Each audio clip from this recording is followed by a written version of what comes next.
My name is Amber Wilson, and I'm 27 years old. I still remember the gleam of silverware at that upscale Boston restaurant where I took my mother Diane for her 50th birthday. The candle flickered across her face when she looked me dead in the eyes and said, "The best gift you could give me would be if you just left my life." Her words froze my blood. That night, I decided to grant her wish completely. I disappeared without a trace, remaking myself from scratch. Before I share how I vanished and what happened next, let me know where you're watching from in the comments below. Hit that like button and subscribe if you've ever had to make a painful break from someone who is supposed to love you unconditionally. I grew up in a picture-perfect colonial house in suburban Massachusetts, the kind with hydrangeas lining the walkway and a perfectly manicured lawn. From the outside, we looked like the ideal American family: mother, father, and one daughter. But appearances can be deceiving. My mother, Diane Wilson, was what people politely call exacting. What they don't say is that she was impossible to please.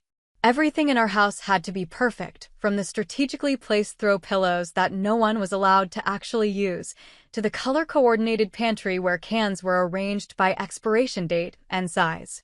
But her perfectionism didn't just apply to our home, it applied to me as well. From the moment I could walk, I became her project. Ballet lessons started at age 3 because posture is everything, Amber.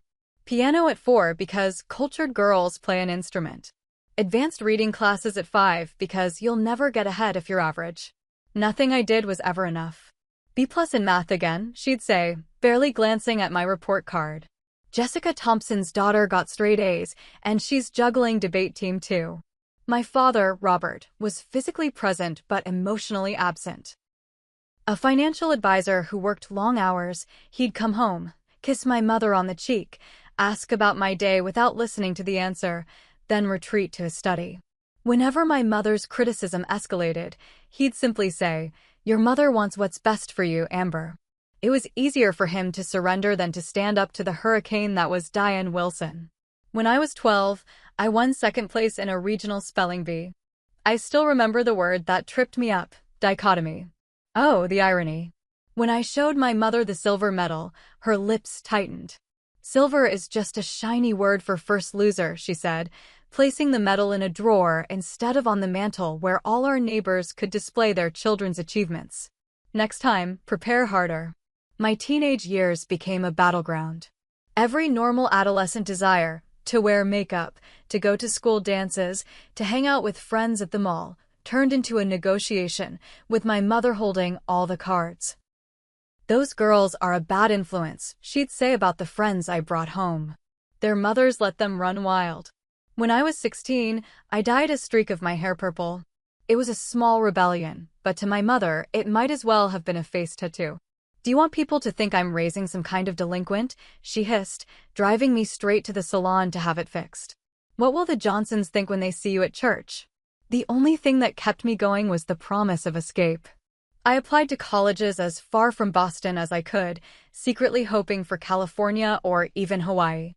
I got into Northwestern University in Chicago, not quite the distance I'd hoped for, but still 1,000 miles between me and Diane's cutting remarks. The day I left for college was the first time I felt like I could breathe. My dorm room was tiny, my roommate was messy, and the cafeteria food was questionable at best, but none of that mattered. I was free. Of course, freedom is relative when your mother calls every day, questioning your class choices, your eating habits, your new friends. I started forgetting to charge my phone. Our conversations dwindled to once a week, then twice a month. Each call left me drained, my roommate bringing me ice cream as I lay staring at the ceiling afterward, emotionally depleted. "Your mom again?" she'd ask, and I'd just nod. I majored in English literature, not the pre-law track my mother had insisted upon. "English," she'd scoffed when I told her.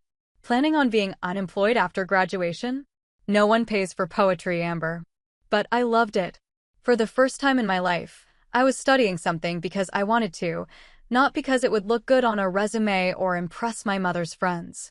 I joined the college newspaper, discovered a passion for photography, and even dated a musician for a while, something that would have sent my mother into conniptions. After graduation, reality hit. The job market for English majors wasn't exactly booming, and my student loans weren't going to pay themselves. After 6 months of rejections and part-time gigs, I reluctantly returned to Boston. My father welcomed me home with an awkward hug. My mother welcomed me with a list of marketing positions she'd compiled. The miller's daughter works at Deloitte. She informed me over dinner my first night back. They could put in a word. I found a job at a small publishing house instead, editing manuscripts for barely enough to afford a shared apartment with 2 other girls in Somerville. My mother viewed my independence as another disappointment. You could live at home and save money, she'd suggest, which both of us knew wasn't about financial prudence, but about bringing me back under her control. For 5 years, I attempted to build an adult relationship with my mother. I invited her to lunch every other Sunday. I sent thoughtful cards on holidays. I called regularly. But no matter how I approached her, the dynamic remained unchanged. "That skirt is a bit tight for your figure, don't you think?" she'd say over brunch. 30 is coming up fast. Jennifer's daughter just got engaged to a doctor. Publishing is fine for now, but you should be thinking about a real career path. Each interaction left me feeling like I was still that little girl, desperately seeking approval that would never come. But I kept trying, believing that somehow, someday, my mother would really see me, and be proud of the woman I'd become. That hope led me to plan something special for her 50th birthday. I saved for months to afford a reservation at Sorellina, one of Boston's most exclusive Italian restaurants. I bought her a pearl necklace that cost nearly a month's rent. I even wore the conservative blue dress she'd given me last Christmas, though I hated how it washed out my complexion. This will be different, I told myself as I got ready that evening. Tonight is about her. It will be perfect. I had no idea that perfect would mean the complete destruction of whatever relationship we had left. Sorellina was everything you'd expect from a high-end Boston restaurant: soft lighting, white tablecloths, waiters who seemed to materialize precisely when needed and disappear when not. I'd made the reservation a month in advance, requesting a quiet corner table with a view of the public garden. I arrived 15 minutes early, nervously checking my appearance in the restroom mirror, tucking stray hairs back into place. My mother detested tardiness, considering it a personal affront. She arrived exactly on time, of course. Diane Wilson didn't believe in being fashionably late. She entered the restaurant like she owned it, her camel hair coat draped perfectly over her shoulders, her blonde hair, colored to hide any hint of gray, styled in a sleek bob. Several heads turned as she walked in, commanding attention without trying. "Amber," she said, kissing my cheek. "You found the place all right." It wasn't a question. She handed her coat to the maitre d' and slid gracefully into her seat, surveying the restaurant with a critical eye. "Happy birthday, Mom," I said, pushing a small blue box across the table. I wanted tonight to be special. Something flickered across her face, surprise, perhaps even a moment of genuine pleasure. She opened the box carefully, her manicured fingers lifting the pearl necklace. "South Sea pearls," she observed, holding them up to the light. "Quality ones." Coming from my mother, this was effusive praise. I felt a flutter of hope. "I thought they'd look beautiful with that cream suit you wear to charity functions," I said, smiling. She nodded, placing them back in the box without putting them on. "Thank you. I'll wear them to the hospital board dinner next month." The waiter appeared with the wine list, and my mother ordered an expensive Barolo without consulting me. I didn't mind, tonight was her night, and I'd budgeted for extravagance. For the first 30 minutes, everything went surprisingly well. We discussed neutral topics: a new exhibit at the MFA, my father's golf game, her garden club's upcoming competition. The appetizers were exquisite, the wine smooth and rich. I began to relax, thinking perhaps I'd been overthinking things. Maybe turning 50 had softened her somehow. "So," she said, setting down her wine glass precisely on its water spot, "are you still at that little publishing company?" And just like that, the tension returned. "Yes," I replied, cutting a piece of my truffle ravioli. "Actually, I got promoted to senior editor last month." She said, in that tone that managed to convey both acknowledgement and dismissal simultaneously. "And what does a senior editor make these days?" Before I could answer, she continued. The Henderson's daughter. You remember Laura? She was in your high school class, though I believe she went to Princeton. She just made partner at her law firm. 32 years old. Her mother says she's already put a down payment on a brownstone in Beacon Hill. That's nice for her, I managed, taking a large sip of wine. And are you seeing anyone? She asked, though she knew I wasn't. If I had been, she would have subjected him to the 3rd degree long before now. I'm focusing on my career right now, I said, the standard response. She sighed, a sound I'd heard countless times throughout my life. It conveyed so much, disappointment, resignation, judgment, all without words. You know, Amber, at your age, I was already married with a child and managing a household. Your generation seems to think youth lasts forever. I felt my chest tighten. Times are different now, Mom. Women have more options. Options, she repeated, as if the word tasted sour. Is that what you call it? Living in that cramped apartment with roommates, working at a job that barely pays the bills, no husband, no children, no real assets to speak of. I set down my fork, my appetite vanishing. I'm happy with my life. Are you? She asked, her eyes sharp. Because from where I sit, it looks like you're drifting. No direction, no ambition. Just existing. The waiter chose that moment to check on us. I forced a smile, assuring him everything was delicious. As soon as he left, my mother leaned forward. You know what your problem is, Amber? You've always settled for mediocrity. I tried to push you, to help you reach your potential, but you've resisted me at every turn. Push me? I repeated, incredulous. Is that what you call it? Yes, she said firmly. Someone had to have high standards in this family. Your father would have let you do whatever you wanted, consequences be damned. Maybe he understood that I needed to make my own choices, my own mistakes. She laughed, a short, humorless sound. And look where that got you. 27, nothing to show for it. Do you think this is what I dreamed of for my only child? Something inside me snapped. Years of pent-up frustration bubbled to the surface. What about what I dreamed for myself, Mom? Did that ever matter to you? Did you ever once ask me what I wanted? I wanted what was best for you, she said, her voice rising slightly. No, I countered. You wanted what looked best to your friends, to your social circle. You wanted a daughter you could brag about, not one you actually knew. Her face hardened. That's nonsense. I've sacrificed everything for you. Sacrificed. I was nearly speechless. What exactly did you sacrifice, Mom? Your time?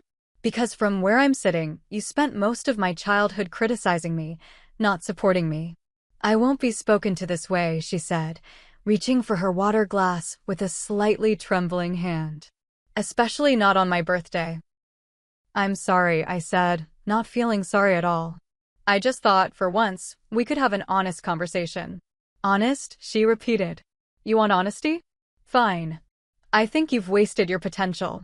I think you're hiding in that little job because you're afraid of real challenge.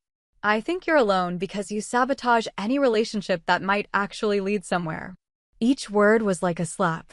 I sat there, absorbing the blows, too stunned to respond. I've spent decades watching you make one poor decision after another, she continued, her voice cold and precise. Do you know how that feels as a mother? To watch your child deliberately choose mediocrity. Tears pricked at my eyes, but I refused to let them fall. Not here. Not in front of her. I'm sorry I've been such a disappointment to you, I said quietly. She sighed again, setting her napkin beside her plate. You know what, Amber? I've been thinking a lot about what I want at this stage of my life. Your father and I have our social obligations, our charity work. We're planning to travel more now that he's cutting back his hours. She looked at me directly, her blue eyes, so like my own, utterly devoid of warmth. If you really want to give me something for my birthday, something that would actually make me happy. She paused, as if considering her words carefully. The best gift would be if you just left my life. The restaurant around us continued as before, soft murmurs of conversation, the clink of silverware against fine china, waiters gliding between tables, but for me, everything stopped. Time froze in that moment, preserving it like an insect in amber. How fitting. You don't mean that, I whispered, though I knew she did. My mother never said anything she didn't mean. I do, she replied, dabbing at the corner of her mouth with her napkin. I'm tired, Amber. Tired of the disappointment, tired of the arguments, tired of watching you waste your life. Maybe a clean break would be best for both of us. I sat there, unable to move, unable to process what was happening. The pearl necklace still sat in its box between us, catching the candlelight. I think I should go, I finally managed, reaching for my purse with numb fingers. Yes, I think that would be best, she agreed, as if we were concluding a business meeting rather than severing a maternal bond. Thank you for dinner. I stood on shaky legs, nearly knocking over my chair. Without another word, I walked out of the restaurant, past curious glances from other diners who must have sensed the drama unfolding. Outside, the cold March air hit me like a physical blow. I gulped it down, trying to steady myself as tears finally spilled over. A text pinged on my phone as I stood there. From my mother, I've called a car. No need to wait. Even in this moment, she maintained her perfect facade. Wouldn't want the other diners to see Diane Wilson abandoned on her birthday. What would people think? I flagged down a taxi, gave my address in a voice I barely recognized as my own, and spent the ride home staring out the window at the Boston streets, seeing nothing. All I could hear was my mother's voice, playing on repeat. The best gift would be if you just left my life. By the time I reached my apartment, a strange calm had settled over me. My roommates were out, thank God. I went straight to my room, closed the door, and sat on the edge of my bed. Left my life, I whispered to the empty room. And suddenly, I knew exactly what I needed to do. I didn't sleep that night. How could I? My mother's words echoed in my mind like a broken record. The best gift would be if you just left my life. After 27 years of trying to be good enough, trying to please her, trying to earn her love, she had made it crystal clear she didn't want me in her life at all. As the hours ticked by, my initial shock and hurt gradually crystallized into something else: resolve. If disappearing was what she wanted, then I would give her exactly that. Not just the silent treatment or reduced contact, but a complete vanishing act. I would grant her birthday wish so thoroughly that she'd never find a trace of Amber Wilson again. By dawn, I had a plan. First came the practical considerations. I had about $11,000 in savings, not much, but enough to disappear if I was careful. I called in sick to work, then sent an email to my boss explaining that I was resigning effective immediately due to a family emergency. It wasn't entirely a lie. Next, I went to my bank and closed my accounts, withdrawing everything in cash. The teller raised an eyebrow but asked no questions. I stopped by the post office and filled out a change of address form, forwarding my mail to a P.O. box I'd never check. I called my landlord, explaining that an emergency had come up and I needed to break my lease. I paid the penalty from my cash reserves without complaint. I sold my car to a dealership for far less than it was worth, accepting the hit for the sake of speed. I listed my furniture on various marketplace apps, marking everything for quick sale. By the end of that day, my apartment was half empty, my life reduced to what could fit in 2 suitcases. The digital footprint was trickier. I deactivated all my social media accounts rather than deleting them. A sudden disappearance from online platforms might raise alarms. I changed the passwords on my email accounts to random strings I'd never remember, effectively locking myself out. I factory reset my phone and purchased a prepaid one with cash from a convenience store. My roommates were confused by my sudden departure, but I fed them the same story: family emergency, needed to move immediately. They were nice girls, but we weren't close enough for them to question my explanation too deeply. I left them extra money for the inconvenience and promised to stay in touch, knowing I never would. The hardest part was sorting through my belongings. Every object seemed to carry memories, some painful, some precious. My college diploma, photo albums, books I'd loved, souvenirs from trips, gifts from the few friends I'd made over the years. In the end, I was ruthless. Anything that couldn't fit in my suitcases had to go. I donated most of it to Goodwill, anonymously dropping bags off after hours. What about people who might miss me? The sad truth was, there weren't many. I had colleagues, not friends, at the publishing house. My college friends had scattered across the country, our relationships maintained through occasional likes on social media. My father would notice my absence eventually, but he'd always followed my mother's lead. If she said I was gone, he'd accept it. 3 days after the birthday dinner, I stood in my nearly empty apartment for the last time. The bare walls and vacant spaces reflected how I felt inside, hollowed out, scraped clean, ready to be filled with something new. I'd purchased a bus ticket to Portland, Maine, close enough to reach easily, far enough to be a fresh start. I chose it partly for its manageable cost of living, partly because I'd visited once in college and remembered liking its small city feel. Most importantly, it wasn't Boston. That last night, I slept on the floor in a sleeping bag, my 2 suitcases packed and ready by the door. I'd kept only the essentials: clothes, toiletries, my laptop, a few books, and 1 photo. Not of my family, but of the view from my dorm room window at Northwestern, the place where I'd first tasted freedom.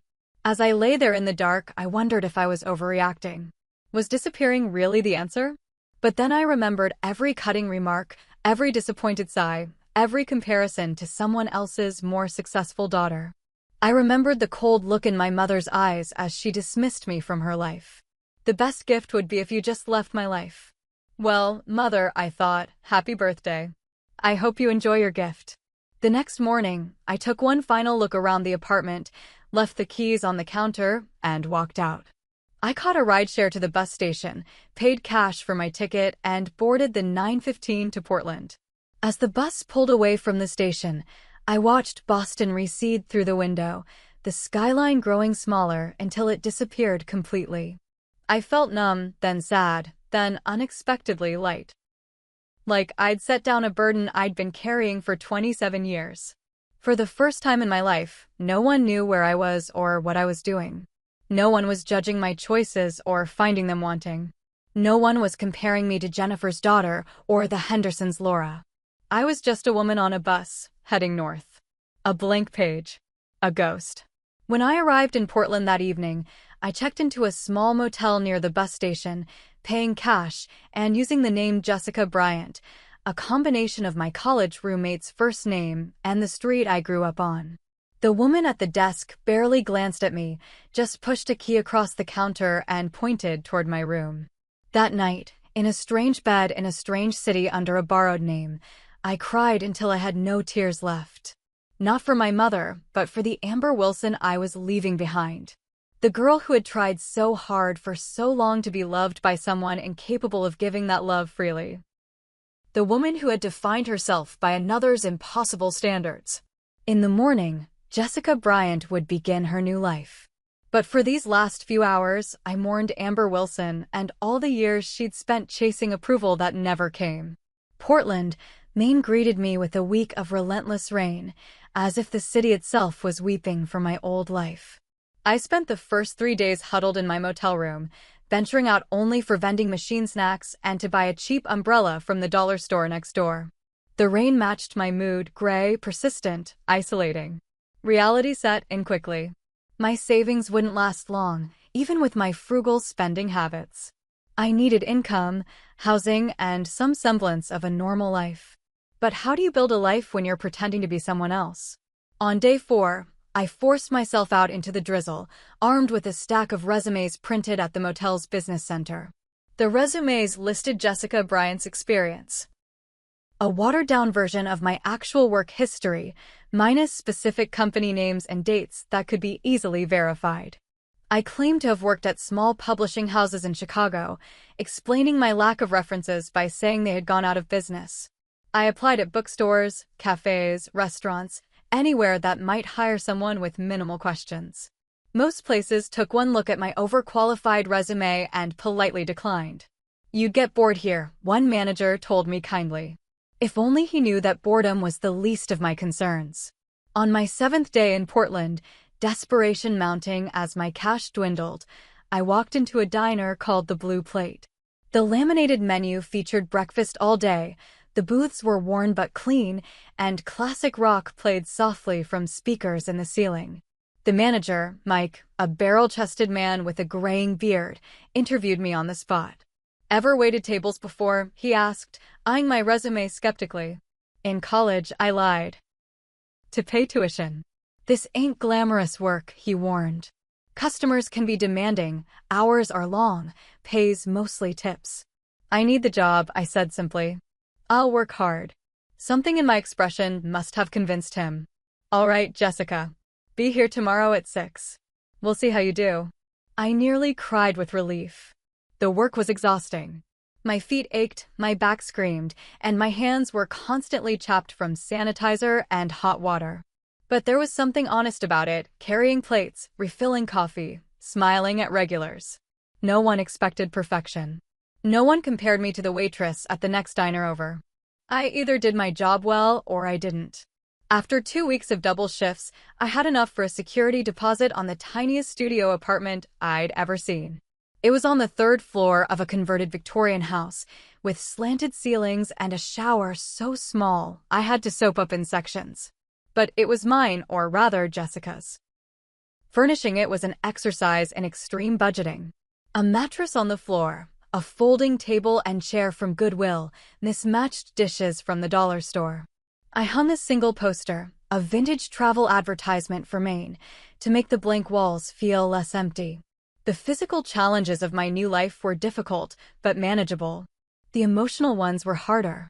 Nightmares plagued me, dreams where my mother found me, her cold eyes assessing my new life and finding it pathetic. I'd wake gasping, heart pounding, certain she was in the room with me. During daylight hours, paranoia was my constant companion. I'd see a woman with a blonde bob at the grocery store and duck into another aisle, certain it was Diane. A car that drove past my apartment building twice might be a private investigator. A customer who asked too many questions at the diner could be gathering information. The isolation was crushing. I spoke to people all day, taking orders, making small talk, but none of them knew me. Not even the fake me I was pretending to be. I'd crafted a backstory for Jessica, grew up in the Midwest, parents deceased, no siblings, moved to Portland for a fresh start after a bad breakup. Simple, vague, impossible to verify, and designed to discourage further questions. When coworkers invited me out for drinks after shifts, I always declined. Getting close to anyone meant risking exposure. One drunken conversation, one slip about my real hometown or college or family, and my cover would be blown. So I kept to myself, becoming known as the quiet, private waitress who did her job well but never socialized. The panic attacks started about a month after I arrived. The first one hit while I was carrying a tray of pancakes to a family of 4. Suddenly, I couldn't breathe. My vision tunneled, my hands shook, and I barely made it to the kitchen before the tray clattered to the floor, syrup and butter spattering everywhere.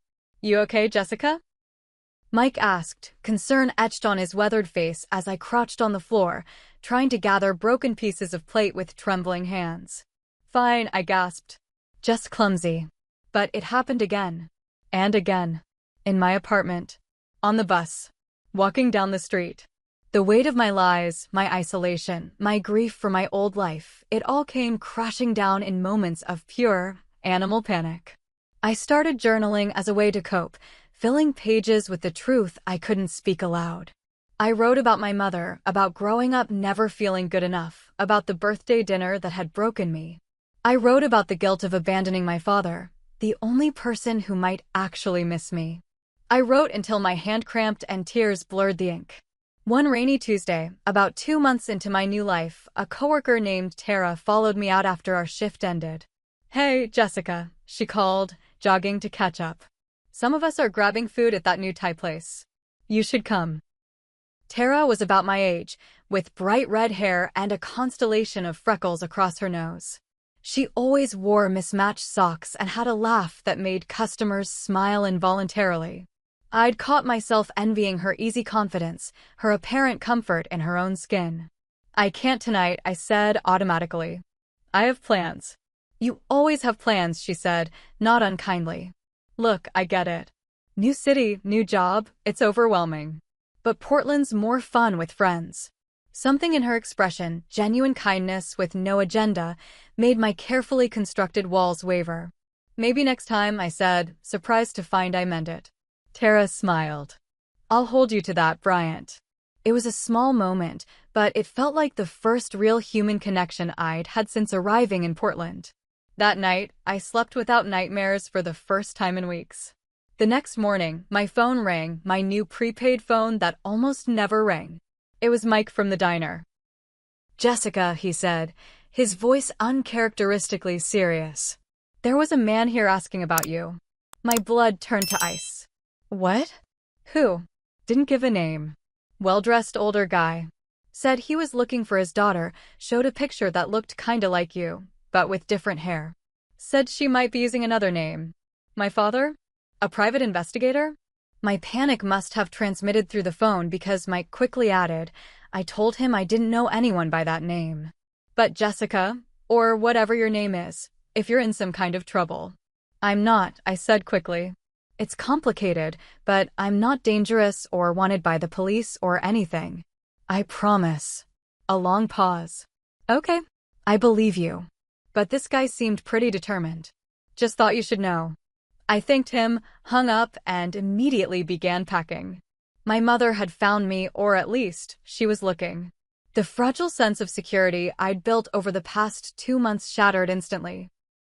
Portland wasn't far enough. Jessica Bryant wasn't different enough.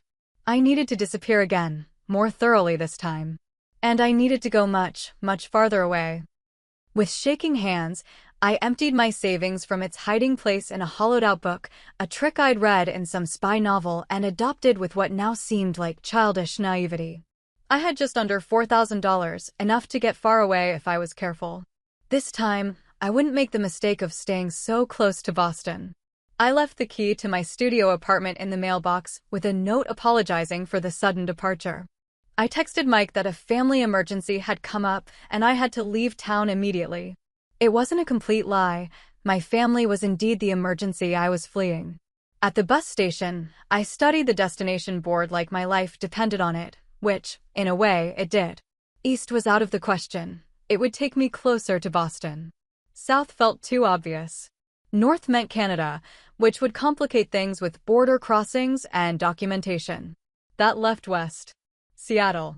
The name caught my eye, glowing on the electronic board. Nearly 3,000 miles away on the opposite coast. A major city where I could blend in, find work, start over. Again. The journey was brutal. 3 days of bus travel, sleeping upright, eating vending machine food at transfer stations, using grungy rest stop bathrooms to wash up as best I could. I had plenty of time to think, to plan, to worry.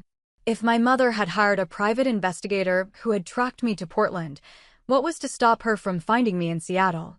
I needed a more thorough transformation this time. Jessica Bryant had been a hasty creation. My next identity would be crafted with greater care. By the time the bus crossed into Washington State, Melissa Carter was born. She had shoulder-length brown hair, courtesy of a drugstore dye job in a motel bathroom in Chicago, wore glasses, non-prescription, purchased at a truck stop in Minnesota, and had grown up in Phoenix, Arizona. A place I'd visited once on a college spring break trip, just enough to describe it convincingly if asked. Seattle greeted me with uncharacteristic sunshine, the gleaming waters of Puget Sound sparkling as if welcoming me to my new life. I felt a strange mix of terror and exhilaration. I was truly alone now, farther from everything familiar than I'd ever been. The sensation was both liberating and paralyzing. I found a youth hostel that didn't ask too many questions, paying for a week up front. The dormitory-style accommodations were far from private, but they were cheap, and being surrounded by travelers meant no one expected me to share personal details. Travelers were transient by nature. No one questioned why I was too. Job hunting in Seattle proved more challenging than in Portland. The city was expensive, competitive, and full of overqualified people seeking work. I applied to restaurants, hotels, retail stores. Anywhere that might hire someone with a thin resume and no local references. After a week of rejections, I was sitting in a small bookshop called Evergreen Books, not to apply for work, but because it was raining heavily outside and I needed somewhere free to sit. The shop was warm, smelled of paper and cinnamon tea, and the elderly woman behind the counter hadn't seemed to mind when I'd settled into an armchair with a book I had no intention of buying. "You've been staring at the same page for 30 minutes, the woman observed, suddenly standing beside my chair. "Either it's the most profound page ever written, or something's troubling you." I looked up, startled. The woman was in her 70s, with silver hair twisted into a bun and kind eyes behind cat-eye glasses. Her name tag read Grace. "Just distracted," I admitted. She said, studying me. "You look like you could use some tea. And maybe a job?" I blinked in surprise. "How did you?" "I've owned this shop for 40 years, Grace said with a small smile. "I know the look of someone in need of work. My assistant just quit to move to Portland with her boyfriend. The pay isn't much, but it includes the apartment upstairs." It seemed too good to be true. "I don't have local references," I said cautiously. Grace waved a hand dismissively. "I trust my instincts more than references." "You have an honest face. And you handle books with respect," I noticed that right away. 2 hours later, I had a job and a place to live. The apartment above Evergreen Books was small but charming, with sloped ceilings, a kitchenette, and windows that overlooked a courtyard garden. Grace lived in the other half of the second floor, separated by a hallway that led to a shared laundry room. "Previous tenant left some furniture," Grace explained as she showed me around. "Nothing fancy, but it'll do until you get settled." "This is more than I could have hoped for," I said truthfully. "Thank you."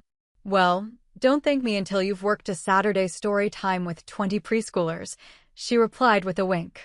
"Start tomorrow, 9 sharp." Working at Evergreen Books was nothing like my publishing job in Boston or my waitressing gig in Portland. Grace taught me the inventory system, how to order new stock, and the art of recommending just the right book to each customer. The work was peaceful, intellectually engaging, and far removed from the high-pressure environments I'd known before. Grace proved to be an ideal employer, kind but straightforward, interested but not intrusive.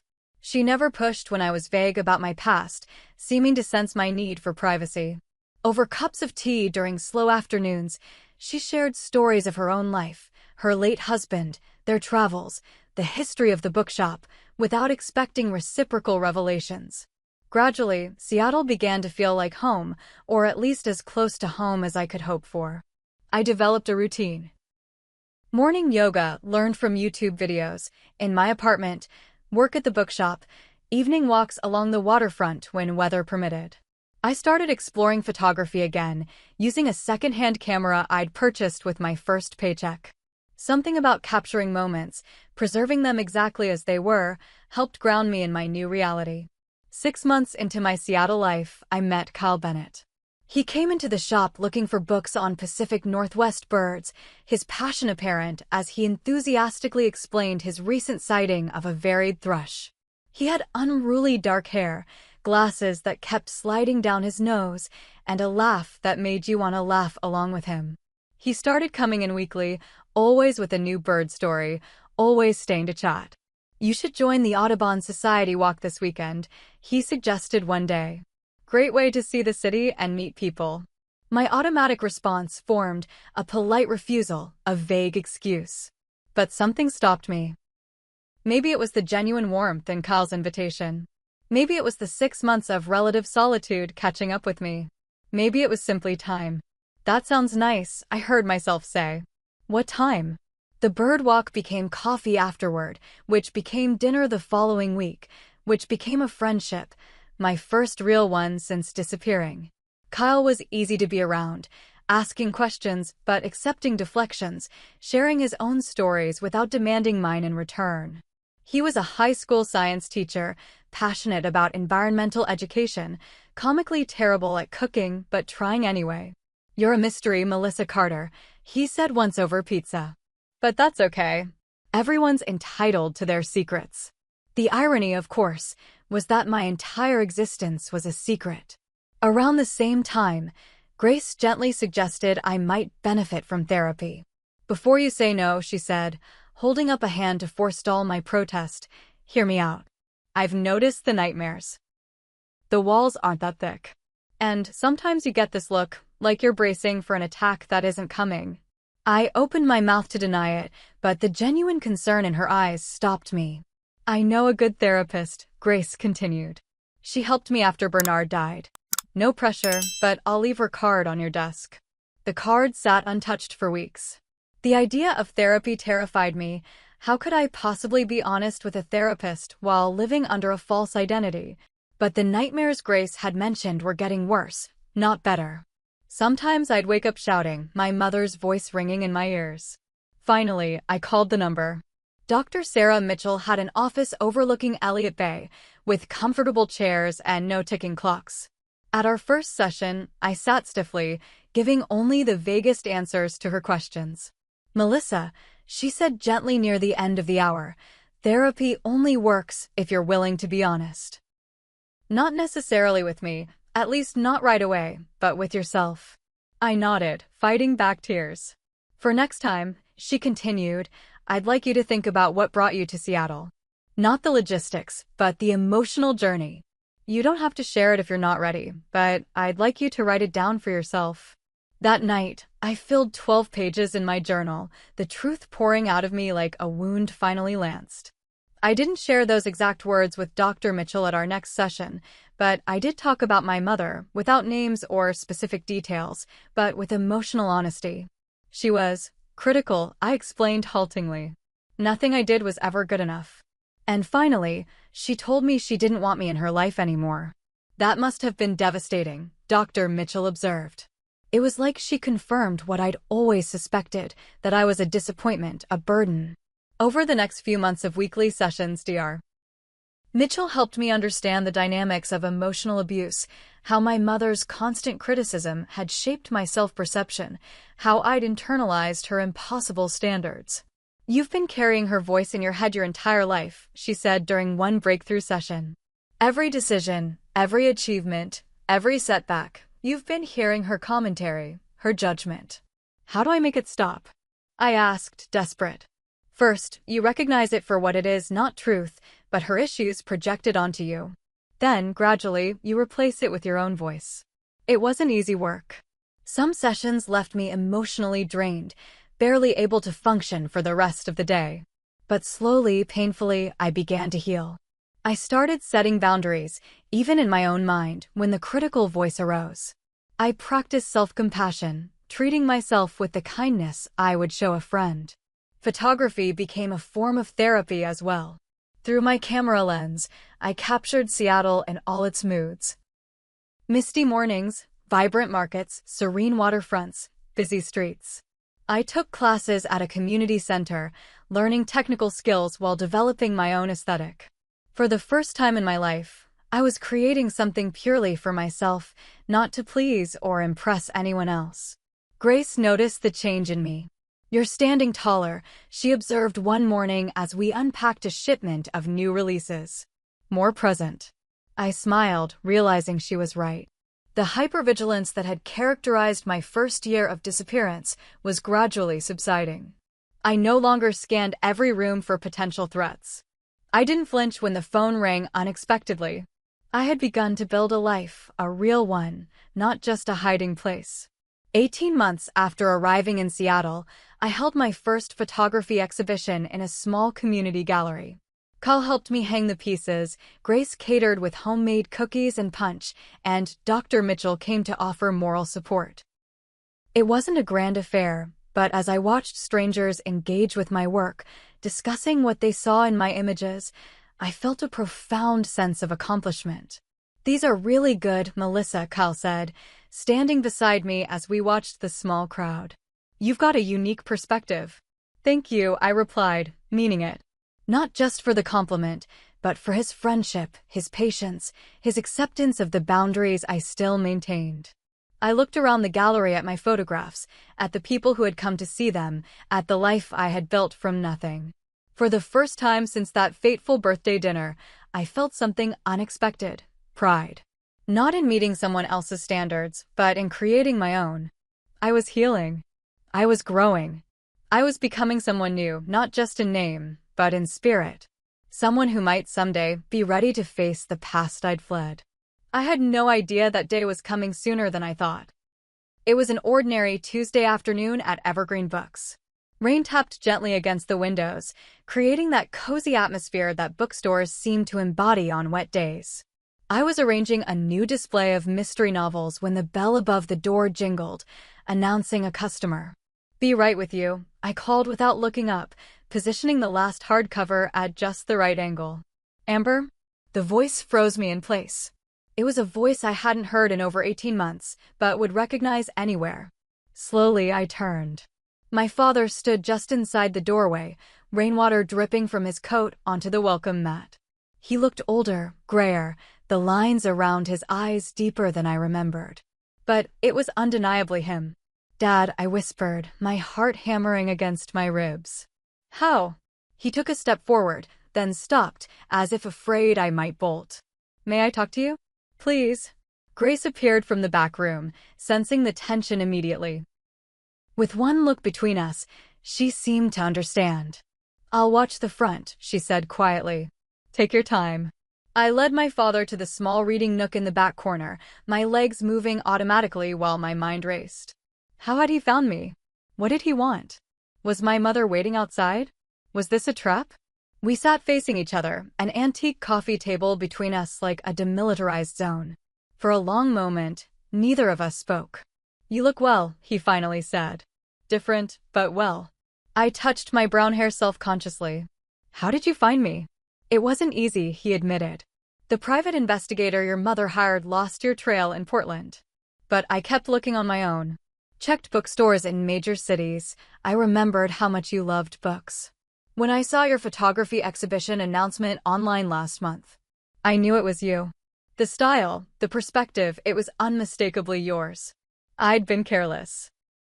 In my growing confidence, I'd allowed my real self to shine through my work, creating a beacon for anyone truly looking. "Does she know?" I asked, unable to say my mother's name. He shook his head. "No. I came alone. We're not together anymore." That surprised me. "You left her 6 months after you disappeared." He ran a hand through his thinning hair. "Your leaving changed things, Amber. Made me see clearly for the first time in decades." "What do you mean?" "When you vanished, your mother was angry at first. Embarrassed to explain your absence to her friends. But I was devastated." His voice cracked slightly. "I hired the PI without telling her, spent hours searching for any trace of you. And in that searching, I started to see patterns I'd been blind to before. How she'd treated you. How she'd controlled our family. How I'd enabled it all by staying silent." He looked down at his hands. "One night, I found your old journals in the attic. I know I shouldn't have read them, but I was desperate for any connection to you. What I read." He shook his head. "I couldn't pretend anymore. Couldn't make excuses for her behavior or my complicity. So you left," I said softly. "I confronted her first. Tried to make her see what she'd done to you to us. But she couldn't or wouldn't acknowledge it. So yes, I left. Got an apartment in Cambridge, filed for divorce. It was finalized last year." I sat back, trying to process this seismic shift in the family landscape. My father, who had never stood up to my mother in all the years I was growing up, had finally found his voice after I lost mine. "I'm not here to bring you back or force a reconciliation," he continued. "I just needed to see that you were okay. To tell you how sorry I am." Tears welled in his eyes. "I failed you, Amber. I should have protected you from her criticism, her impossible standards. Instead, I stood by and watched you wither under her judgment, year after year." "Dad," I began, but he held up a hand. "Please, let me finish. I've rehearsed this so many times." He took a deep breath. "I want you to know that you were always enough. More than enough. I was too weak to say it then, but I've never been anything but proud of you. Your kindness, your creativity, your resilience, especially your resilience. Look what you've built here, all on your own." Tears streamed down my face now, unchecked. "I didn't know if you'd even noticed I was gone," I admitted. Pain flashed across his face. "I noticed. Every day. But I understand why you left, why you couldn't even say goodbye to me. I hadn't earned that consideration."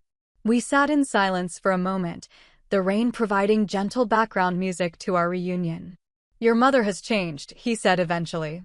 Your disappearance affected her profoundly. Once the anger faded, there was something else. Regret, I think. Self-reflection. She's in therapy now. I laughed without humor. So am I. She asks about you, if I've heard anything, if I think you're safe. I believe she genuinely misses you. That doesn't erase what she said. What she did. No, he agreed. It doesn't. But she would like to see you if you're ever willing. On your terms, of course. I stood abruptly, moving to the window. Outside, Seattle continued its daily rhythm, oblivious to my inner turmoil. I don't know if I can do that. You don't have to decide now, my father said gently. Or ever, for that matter. I didn't come here as her emissary. I came for myself and for you. I turned back to him. I go by Melissa now. Melissa Carter. He nodded, accepting this with surprising ease. It suits you. My life is here. I have friends, work I care about, therapy that's helping me. I can't go back to Boston. I wouldn't ask you to. But perhaps I could visit sometimes? Get to know Melissa Carter? His smile was tentative, hopeful. Something softened in me then. Not forgiveness, exactly, there was still too much to process for that, but a willingness to consider the possibility of a new relationship. Not a return to the old dynamics, but something healthier, built on mutual respect. I'd like that, I said finally. Maybe we could get dinner tonight? There's a good place down the street. His face lit up. I'd like that very much. Later that evening, after my father had gone back to his hotel with plans to meet again the next day, I called Dr. Mitchell and scheduled an emergency session. The following morning, I sat in her office, recounting the unexpected reunion. How do you feel about your father being back in your life? She asked after I'd finished. Conflicted, I admitted. Part of me is happy to see him, to know he's been looking for me, that he cared enough to find me. But another part is angry that it took my disappearance for him to finally stand up to my mother. To see what had been happening right in front of him for decades. Both reactions are valid, Dr. Mitchell said. You can be glad to reconnect while still holding him accountable for his past failures. And what about my mother? He says she wants to see me. What do you want? I stared out the window at Elliott Bay, watching ferries cross the water. I don't know. The thought of seeing her again makes me feel physically ill. But at the same time, there's this tiny part of me that still wants her approval, I admitted, ashamed. After everything, I still care what she thinks. How pathetic is that? It's not pathetic at all, Dr. Mitchell said firmly. She's your mother. That relationship has shaped you, for better or worse. It's only natural to crave that maternal validation. So what do? You don't have to decide today.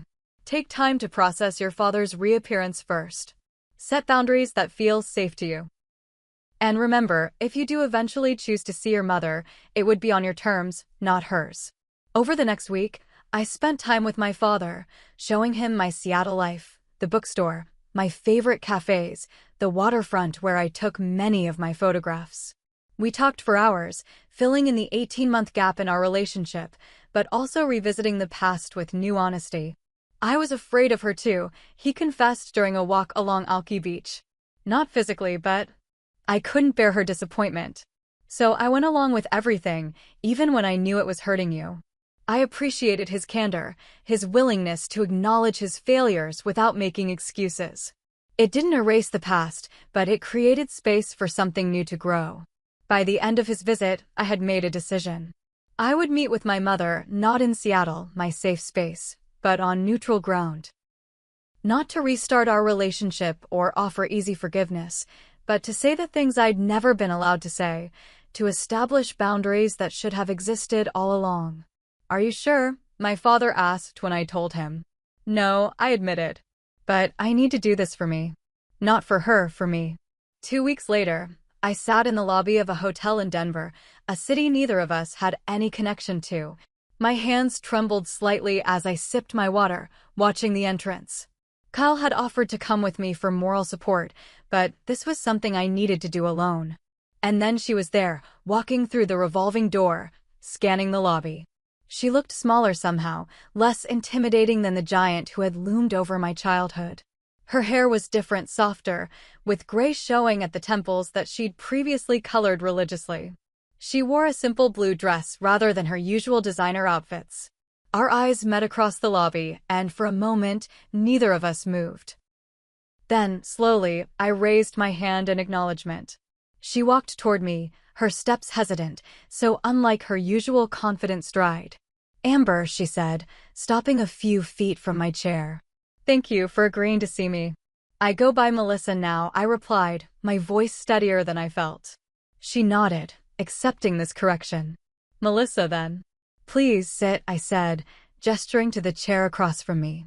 As she sat down, I noticed the lines around her eyes, the slight tremble in her hands that mirrored my own. For perhaps the first time in my life, I saw my mother not as an indomitable force, but as a flawed, aging woman who had made terrible mistakes. I didn't know what would happen next. I didn't know if healing was possible between us, or if this meeting would only confirm that some bridges cannot be rebuilt once burned. But I knew that whatever happened, I was facing her as an equal. Not as the frightened daughter desperate for approval, but as a woman who had rebuilt herself from the ground up. I took a deep breath and began to speak. "You look well," my mother said, breaking the silence that had settled between us after I invited her to sit. Her eyes scanned me assessingly, an old habit I recognized instantly. "I almost didn't recognize you with the brown hair." "That was the point," I replied, more sharply than I'd intended. I took a breath, reminding myself of Dr. Mitchell's advice: stay centered, speak my truth, maintain boundaries. My mother flinched slightly but nodded. "I suppose I deserved that." Another silence fell. In the past, I would have rushed to fill it, to ease her discomfort. This time, I let it stretch.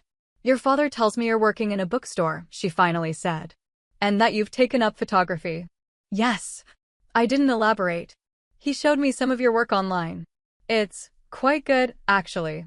You have a unique perspective." The compliment, so foreign coming from her lips, caught me off guard. "Thank you," I said automatically, then mentally kicked myself for so quickly falling into old patterns of politeness. "I've rehearsed what to say to you 100 times," she admitted, looking down at her hands. "Now that you're here, I find I don't know where to begin.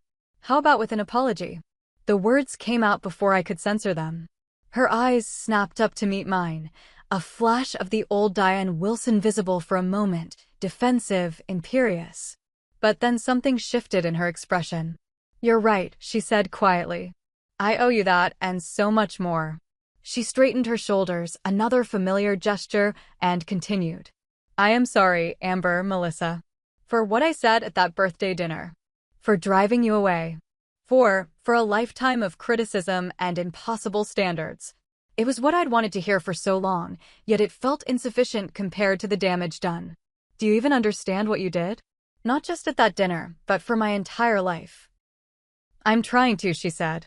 "My therapist says I have narcissistic tendencies." She gave a small, humorless laugh. "Apparently, that's therapists speak for terrible mother." "It's not funny," I said coldly. "No, you're right. It's not." She sobered immediately. "I've been seeing Dr. Levine for over a year now. It's been illuminating and painful to see myself through his eyes." "Through your eyes." I leaned forward slightly. "What do you see?" A woman so terrified of her own perceived inadequacies that she projected them onto her daughter. A woman who confused criticism with guidance, who thought pushing you would help you succeed, when all it did was push you away. Her voice broke slightly. A woman who was so busy curating the perfect image of a family that she destroyed the real one she had. Part of me wanted to comfort her, the old part, the people-pleasing daughter who had spent a lifetime managing my mother's emotions. But the new me, Melissa, stayed firm. "That birthday dinner," I said, "when you told me the best gift would be if I left your life. Did you mean it?"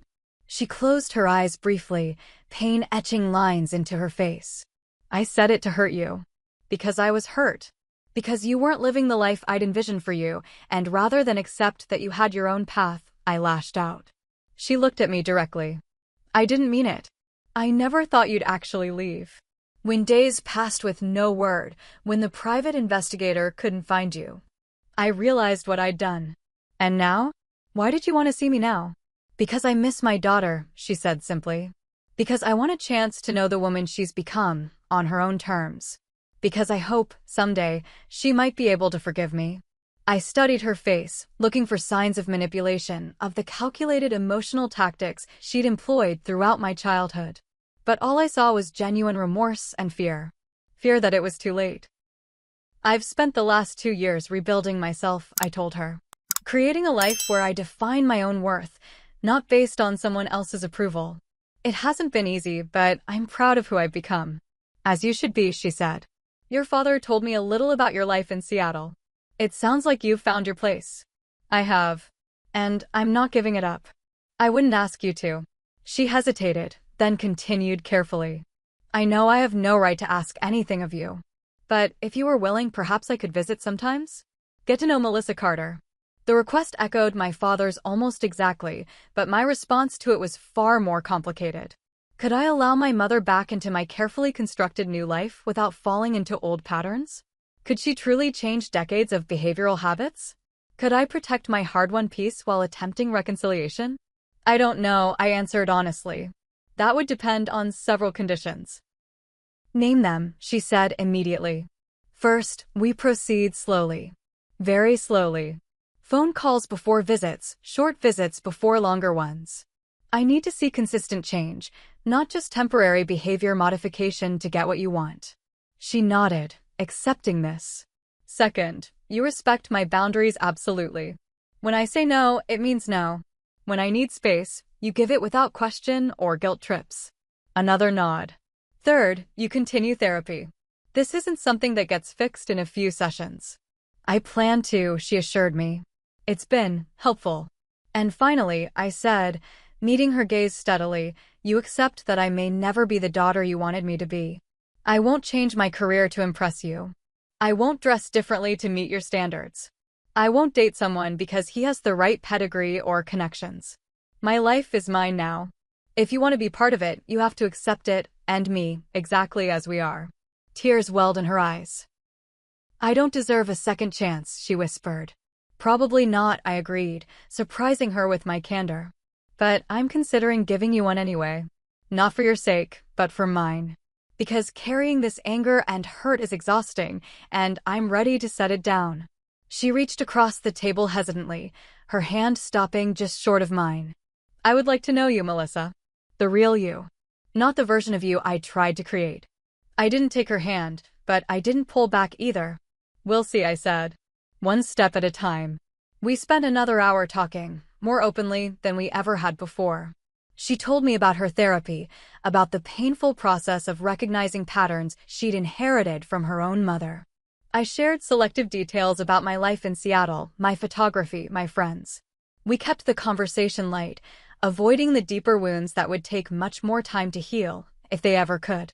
When we finally said goodbye, she asked if she could hug me. I allowed a brief embrace, stiff and awkward, but a beginning. Thank you for this chance, she said as we parted. I won't waste it. I watched her walk away, her shoulders straighter than when she'd arrived, as if some burden had been lifted. I felt strangely light myself, though not in the way I'd expected. Not euphoric or completely healed, but unburdened. I had faced my greatest fear and survived. I had spoken my truth and been heard. I had set boundaries and had them respected. I had reclaimed my power. The journey back to Seattle felt different from the journey out. I wasn't fleeing anymore, I was returning home by choice. To my apartment above the bookstore. To Grace and her quiet wisdom. To Kyle and our evolving relationship. To Dr. Mitchell and our ongoing work. To my photography and the creative voice I was still discovering. My father called the day after I returned. How are you feeling? He asked, concern evident in his voice. Okay, I think, I answered truthfully. It wasn't as terrible as I feared, but it wasn't exactly easy either. She said it went well. That you might allow her to call you sometimes. I'm considering it, I confirmed. One day at a time. I'm proud of you, Melissa, he said, using my chosen name naturally now. What you did took tremendous courage. Coming from him, the father who had finally found his own courage, the words meant more than I could express. Over the following months, my mother and I established a tentative communication pattern. Weekly emails at first, then occasional phone calls. She respected my boundaries, never pushing for more than I offered, expressing gratitude for whatever contact I allowed. It was strange and sometimes uncomfortable, but also healing in ways I hadn't anticipated. My identity as Melissa Carter remained. I didn't change my name back legally or professionally. The woman I had become in Seattle was real, more authentic, in many ways, than the person I'd been in Boston. But I did begin integrating parts of Amber Wilson back into my life. I reconnected with a few old friends from college, sharing abbreviated versions of my story. I hung a photograph of Northwestern's campus in my apartment. Small acknowledgments of a past that, while painful, had shaped me. 6 months after our meeting in Denver, I held my second photography exhibition. The theme was rebirth, exploring transformation through visual storytelling. I invited my parents, separately, to attend. My father came. My mother, understanding it might be too soon for such a public reunion, sent flowers instead, with a card that simply read, "With admiration and love." The exhibition was well received locally, with one critic describing my work as unflinchingly honest, documenting the phoenix-like emergence of self from the ashes of expectation. Grace beamed with pride, Carl squeezed my hand supportively throughout the opening reception, and Dr. Mitchell attended as a friend rather than a therapist. As I looked around at the gathered crowd, my Seattle family alongside my biological father, I felt a sense of peace I hadn't known was possible. The wound left by my mother's birthday wish hadn't completely healed, and perhaps it never would. But it had transformed from a gaping, bleeding injury into a scar, still visible, occasionally tender, but no longer defining my existence. I had disappeared once to escape pain.